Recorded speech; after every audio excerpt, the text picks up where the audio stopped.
Quem são os zumbis remendados? Evangelho de Marcos. Comentário de Mari Persona.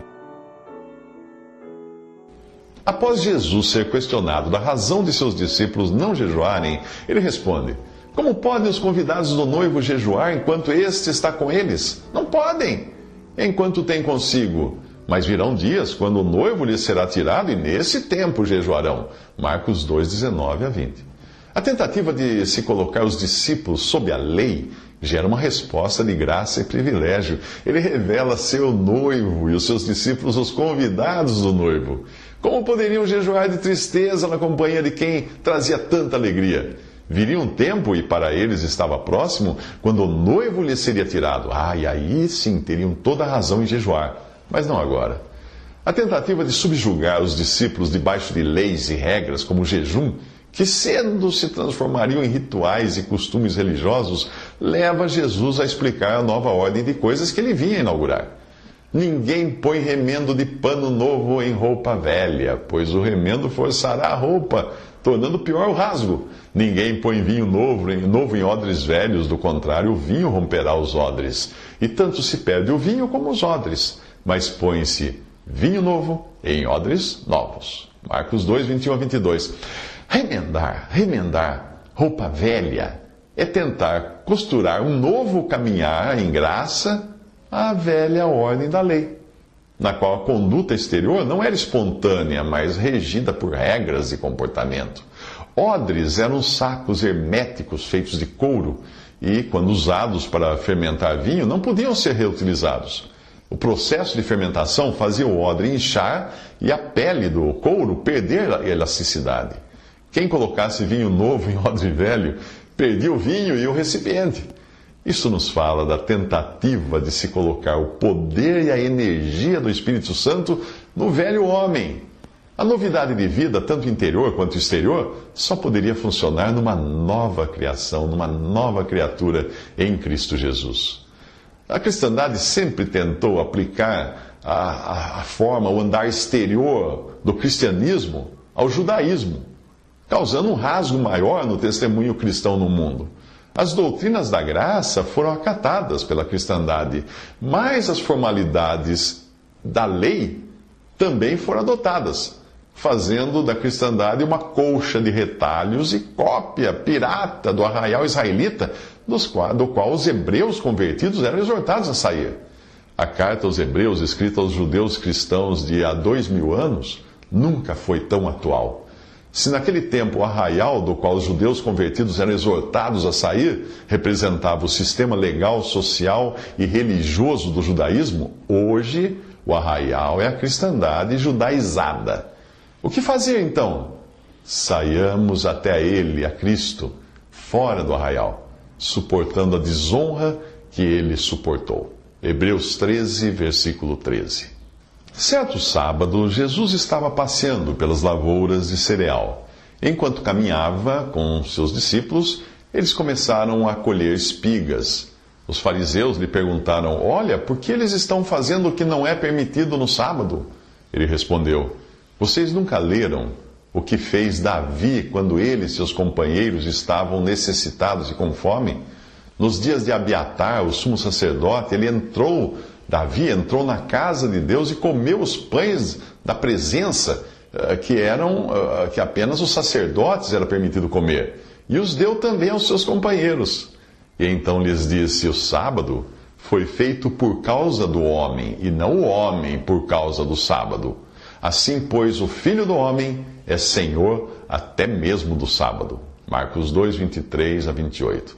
Talvez você tenha crescido na Igreja Católica, como eu cresci também, com os seus sacerdotes, templos, vestes talares compridas e rituais copiados do judaísmo.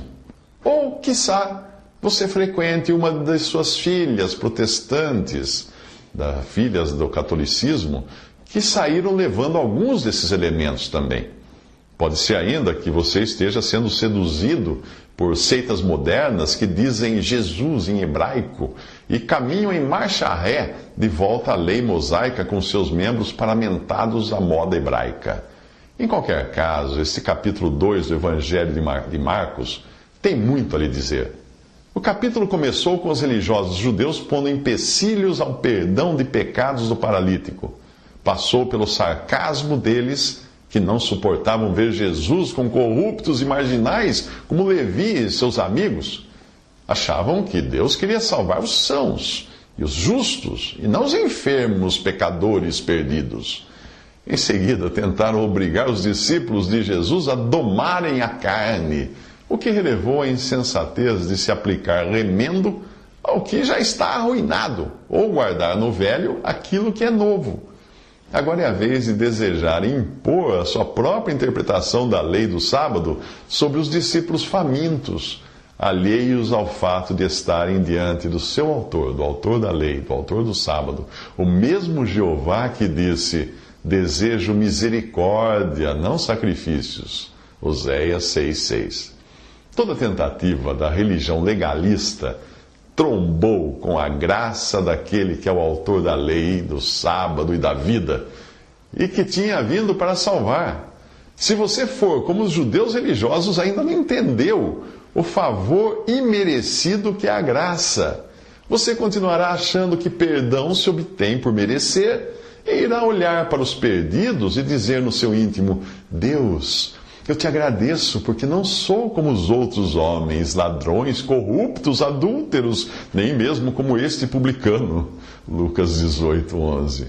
Você vai caminhar por aí como um zumbi podre, remendado de justiça própria, e observando dias especiais, como Paulo alerta em Gálatas 4:10, rituais, ordenanças da lei, e sempre alheio à graça e misericórdia de Deus.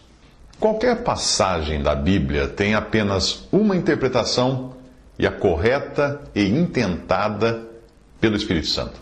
Porém, tem muitas aplicações, e é o caso desse capítulo 3 do Evangelho de Marcos, que está repleto de aplicações úteis na pregação do Evangelho, no consolo aos enfermos, contra a hipocrisia de Carola aos fariseus, e até na hora de escolher o nome de um filho, porque aqui você encontra a lista dos 12 apóstolos. Evite apenas Judas Iscariotes. Mas, para entendermos melhor o que o Espírito tinha de primeira mão para nos mostrar neste capítulo, é bom procurar aprender algo sobre a verdade dispensacional. Eu me refiro ao entendimento das maneiras distintas de Deus tratar com o homem ao longo das diferentes eras, começando pelo entendimento de que na Bíblia nós encontramos dois povos distintos, que são reconhecidos por Deus, Israel e Igreja. O capítulo começa falando do povo para o qual Jesus veio, como ensina João capítulo 1, versículo 11, que diz: veio para o que era seu, mas os seus não o receberam. A cena se passa numa sinagoga dos judeus. Se na sinagoga do capítulo 1 nós vimos um homem possesso, aqui nós vemos outro homem com a mão atrofiada. O primeiro mostra o estado interior do povo judeu, cuja casa foi desocupada e varrida dos ídolos que havia em Israel no Antigo Testamento, porém acabou ocupada por outros 7 espíritos piores, como fala em Mateus 12, 43 e 45. Já o homem da mão atrofiada, ele revela a incapacidade de se praticar a lei, da qual os israelitas declararam: faremos tudo o que o Senhor ordenou, lá em Êxodo, capítulo 19, versículo 8. A lei dizia: quem praticar estas coisas, por elas viverá. Gálatas 3,12. Porém, apesar de a lei ser santa e o mandamento santo, justo e bom, Paulo explica a nossa deficiência, a nossa incapacidade desta maneira. Sabemos que a lei é espiritual. Eu, contudo, não o sou, pois fui vendido como escravo ao pecado. Isso está em Romanos capítulo 7, versículos 12 e 14. A lei me condena, a graça, porém, me salva. Mas continuando a visão dispensacional neste capítulo 3 de Marcos, após a rejeição pelos judeus, ou sinagoga, como vemos aqui, representada pela sinagoga, nós vemos Jesus voltando-se para o mar, em Marcos 3, versículo 7. E o mar representa os gentios. Se os judeus pedem sinais miraculosos, como fala em 1 Coríntios 5, 23, e mesmo assim aqui para condenar Jesus, para os gentios bastou terem ouvido quão grandes coisas fazia em Marcos 3, 8, porque a fé é pelo ouvir, como fala Romanos 10:17. Então nós vemos, depois disso, Jesus subir a um monte, em Marcos 3:13, um lugar alto, de onde chamará os 12 para uma nova e elevada ordem de coisas. Se você se lembrar de que foi só após ressuscitar e subir aos céus que Jesus enviou o Espírito Santo para formar a igreja, edificada sobre o fundamento dos apóstolos, em Efésios 2:20, então terá entendido a ordem dos eventos aqui nesse capítulo. Mas existem ainda outros elementos dispensacionais na sequência do texto que nós vamos tratar aqui em Marcos capítulo 13. Qual destes três comportamentos você diria que é a desgraça maior da humanidade? A criminalidade, o terrorismo ou a religiosidade? Criminalidade é uma praga, não há como negar. Porém, exceto nos casos de ódio ou paixão, os criminosos podem agir pela fome, pela fome causada pela falta de emprego, por vagabundagem de quem não quer trabalhar, ou pelo desespero de sustentar um vício. Aí no processo, o meliante pode matar se ele perder o controle ou se ele tiver um ego maior do que a sua inteligência e quiser se gabar depois de ter feito algo que não vai trazer vantagem alguma para ele, mas só vai aumentar a sua pena caso ele seja preso. Já o terrorismo, ele tem razões ideológicas, embora também apele para os instintos naturais do ser humano de sede, de poder, de controle, de crueldade. A questão é que o terrorismo é relativo, não é? Pois só são considerados terroristas os que falharam. Quem se deu bem é chamado de herói, como foram os fundadores dos Estados Unidos e também do atual Estado de Israel, ou os que chegaram ao poder de uma nação já constituída, como no caso do Brasil. Às vezes, as razões ideológicas podem se misturar com religiosidade, que é a terceira opção de desgraça da humanidade. Nenhum caso na história, seja de terrorismo, seja de criminalidade, se compara ao nível de maldade e crueldade da religiosidade. Se você estranha a minha afirmação, repare que foram os zelosos religiosos judeus que condenaram à morte Jesus, o Filho de Deus. Quer crueldade maior que essa? Depois de resistirem à graça de diferentes formas no capítulo 2 do Evangelho de Marcos, eles voltam a atacar nesse capítulo 3 com uma aplicação equivocada do sábado da lei mosaica. No capítulo anterior, Jesus tinha deixado muito claro que o sábado foi feito por causa do homem, e não o homem por causa do sábado. Isso está em Marcos 2:27. Agora, nenhum desses zelosos sabatistas está interessado no bem-estar do homem com uma das mãos atrofiadas, não. Eles buscam um motivo para acusar Jesus, por isso observam atentamente para ver se ele iria curá-lo no sábado. Marcos 3, de 1 a 2, diz isso. Os religiosos judeus conhecem de cor a lei de Moisés, mas não a lei de Cristo, que em Gálatas 6:2 foi assim, deste modo enunciada: levem os fardos pesados uns dos outros e assim cumpram a lei de Cristo. Diante daquele que em vida tomou sobre si as nossas enfermidades e sobre si levou as nossas doenças, como fala em Mateus 8:17, e depois na morte levou no seu corpo os nossos pecados sobre o madeiro, como fala em 1 Pedro 2:24, aqueles religiosos judeus torcem para Jesus fazer o bem, a fim de poderem fazer o mal. O que é permitido fazer no sábado, o bem ou o mal? Salvar a vida ou matar? Pergunta Jesus. Mas eles ficam em silêncio, porque a sua religiosidade tem outro objetivo: tramar no sábado como poderiam matá-lo. Marcos 3, versículo 6.